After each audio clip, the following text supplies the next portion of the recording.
โดนใครเขาทำร้ายจนเธอไม่หายใจโดนเขาทิ้งไปโดยไม่หันมองหน้าหนาวเริ่มเข้ามาเหน็บหนาวถึงหัวใจมีเพียงแค่มือสองมือกอดตัวเองไว้มันก็แค่เงาในใจนิดหน่อย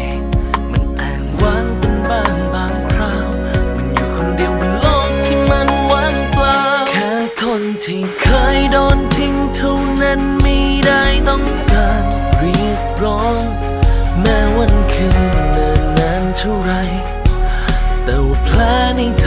นั้นมันยังคงไม่หายแม้ฉันต้องตายอยู่ตรงนั้นให้ช่วงเวลามันคอยรักษานานไม่ช้าหัวใจของฉันนั้นคงหายดี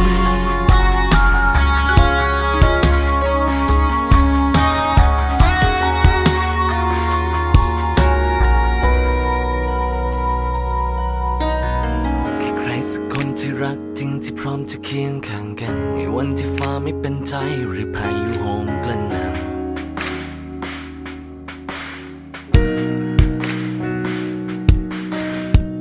แล้วเท่านั้นก็เข้ามาอยู่แค่มัน change my life จะดูแลเธอเป็นอย่างดีเพียงเธอไม่หันมองใคร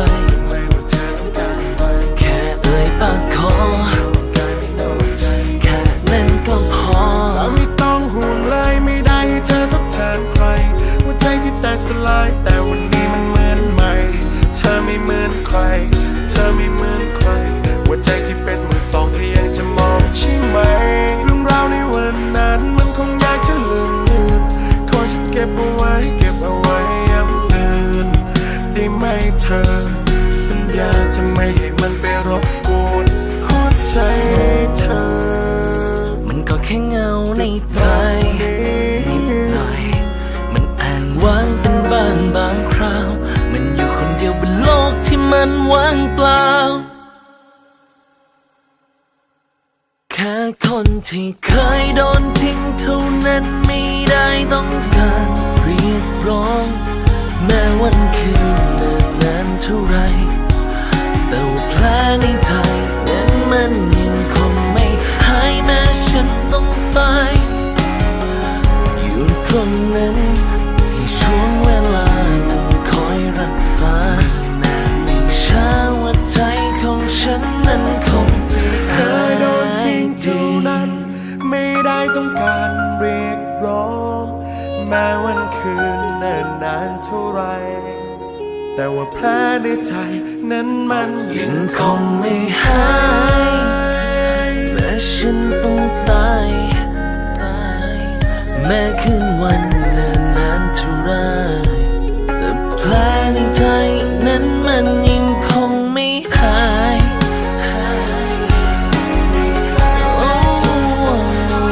ช่วงเวลา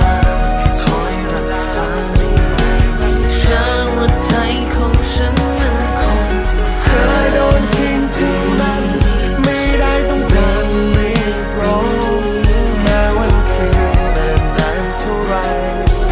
แต่ว่าแผลในใจนั้นมันยังคงไม่หายให้เขาทำร้ายฉันก็ยอมไม่ได้เพื่อใจเอาไว้ก่อนฉันก็ยอมไม่ว่าจะเจ็บสักแค่ไหนแค่ใครสักคนที่รักจริงรักแท้แน่นอนให้ดีทุกสิ่งพร้อมจะยอ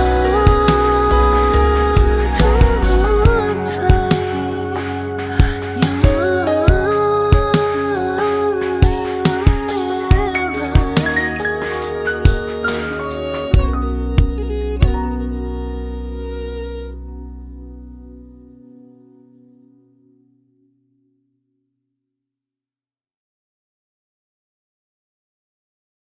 หัวใจโดนใครเขาทำร้ายจนเธอไม่หาย